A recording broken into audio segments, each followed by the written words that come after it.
சண்டைக்கோழி serial நாளைக்கான எபிசோட்கான ஒரு சின்ன ப்ரோமோ ரிவ்யூ பார்க்கலாம் வாங்க. அதுக்கு முன்னாடி என்னுடைய சேனலை நீங்கள் சப்ஸ்கிரைப் பண்ணலைன்னா மறக்காமல் சப்ஸ்கிரைப் பண்ணிக்கோங்க. மகா ஆர்கே ஃபைனான்ஸோட எம்டியை வந்து பார்த்து பேசுகிறாங்க.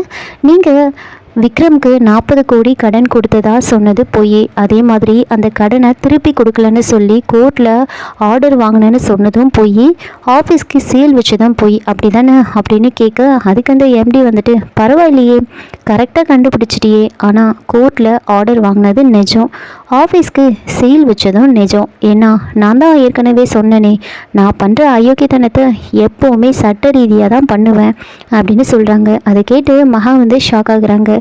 அப்போது நீங்கள் விக்ரம்க்கு எந்த ஒரு பணத்தையும் கடனாக கொடுக்கல அப்படி தானே அப்படின்னு கேட்க, அதுக்கு அந்த எம்டி வந்துட்டு உன் மேலே சத்தியமாக சொல்கிறேன் நான் விக்ரம்க்கு 1 ரூபா கூட கடனாக கொடுக்கல, ஆனால் இதை கோர்ட்டில் சொன்னால் கோர்ட் அதை நம்பாதே, டாக்குமெண்ட் தானே பேசும், என்கிட்ட இருக்கிற டாக்குமெண்ட் அந்த மாதிரி அப்படின்னு சொல்கிறாங்க.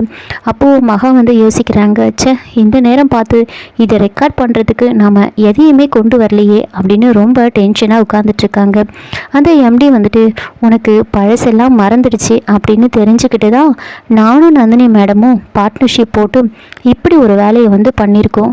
4 மணிக்குள்ளே இல்லை 4 வருஷம் ஆனாலும் விக்ரம் என்கிட்ட எந்த ஒரு கடனும் வாங்கலை அப்படின்னு உன்னால் நிரூபிக்கவே முடியாது, தேவையில்லாமல் டைம் வேஸ்ட் பண்ணிட்டு இருக்காம இங்கேருந்து கிளம்புமா அப்படின்னு சொல்கிறாங்க.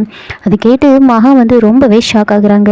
இன்னொரு பக்கம் விக்ரம் மழையில் நனைஞ்சுக்கிட்டு வெளியவே நின்றுட்டுருக்காங்க.